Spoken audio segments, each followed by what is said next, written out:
The camera caught the dog inside the nursery at 3 a.m. They had locked the door. They still don't know how he got in. It was the wrong thing to wake up to.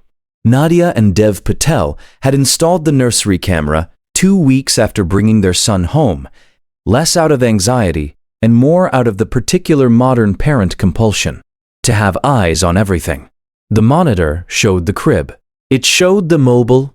It showed the pale blue nightlight. It showed, at 3:04 a.m. on a Thursday in October, the dark silhouette of their 62-pound Labrador standing at the crib rail with his front paws on the wood and his face over the side, pressed toward the baby.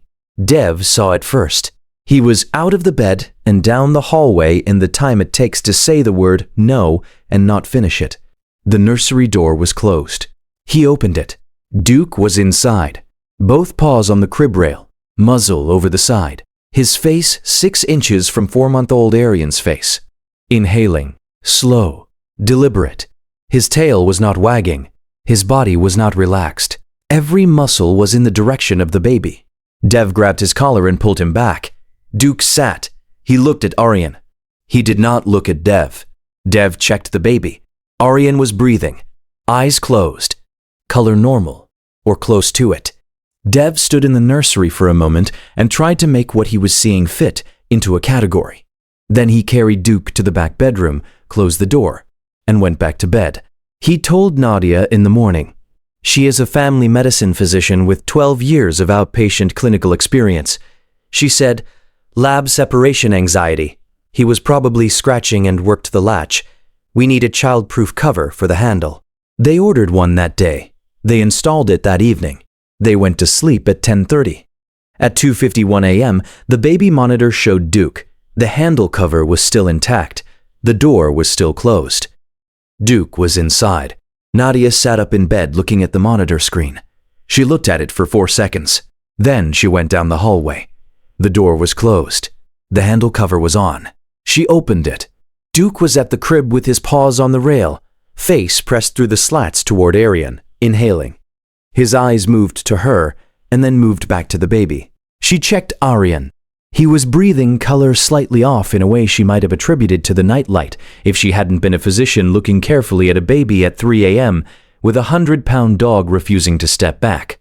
She took his temperature. Normal. She pressed her palm to his chest and counted his respirations. Normal. She put her hand on his abdomen and felt him breathe. Normal.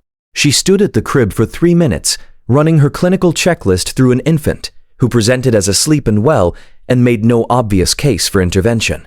Then she went and got her stethoscope. What she heard through the stethoscope, the specific sound in Aryan's chest that she would not have caught without it, that she would not have gone for without Duke standing at that rail making the hairs on the back of her neck stand up by refusing to leave, was a crackle. Bilateral. Fine. The kind that in an adult with a respiratory history she would have ordered imaging for without hesitation. In a 4-month-old with no history, no fever, and no outward symptoms, it was the earliest stage sound of fluid. She woke Dev. They were at the pediatric emergency department by 3:47 a.m. If you stay for stories about what animals sense before we do, you're in the right place. Subscribe so you don't miss the next one. The pediatric intensivist on duty was Dr. Yolanda Reyes, 21 years in pediatric emergency medicine. She reviewed the chest X-ray at 4:15 a.m. and came out of the imaging bay with an expression Nadia recognized as the controlled urgency face she had trained herself to wear in clinical settings. The X-ray showed bilateral pulmonary infiltrates, pneumonia, early stage, the kind that in an infant progresses from silent to critical faster than in adults, the kind that could go from a crackle to respiratory failure in a matter of hours. Dr. Reyes said, "You caught this extremely early. Another 8 hours, and we would not be having this kind of conversation." Nadia said, "The dog woke us up." Dr. Reyes looked at her for a moment. Then she said, "The compounds associated with early pulmonary infection are present in exhaled air before clinical symptoms appear, before a stethoscope catches it, before imaging shows anything definitive. Dogs detect them. There's a reason medical detection training keeps coming back to pulmonary infections specifically. The olfactory signature is early, consistent, and strong. Dev, later, standing in the hospital parking garage. How did he get in? They never found out. The handle cover was intact both times. The door was latched. There was no gap at the bottom, no visible mechanism of entry. The only explanation they could produce was that Duke had figured out the latch through repeated pressure and that the cover slipped on a specific angle. It was the most reasonable explanation. It was probably correct. Has your dog ever done something you couldn't explain until it was the only thing that made sense? Tell us in the comments. These stories deserve to be heard.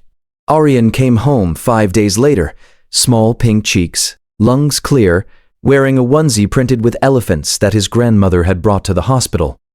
Duke was at the front door when they carried him in. He stood on all 4 feet and lifted his nose and took one long, deliberate breath in the direction of the baby.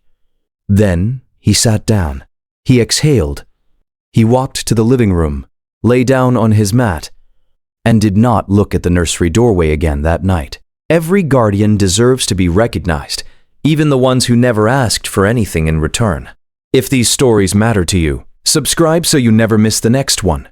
The next story involves a dog that slept outside a newborn's room for 3 weeks straight, until the night the family understood why.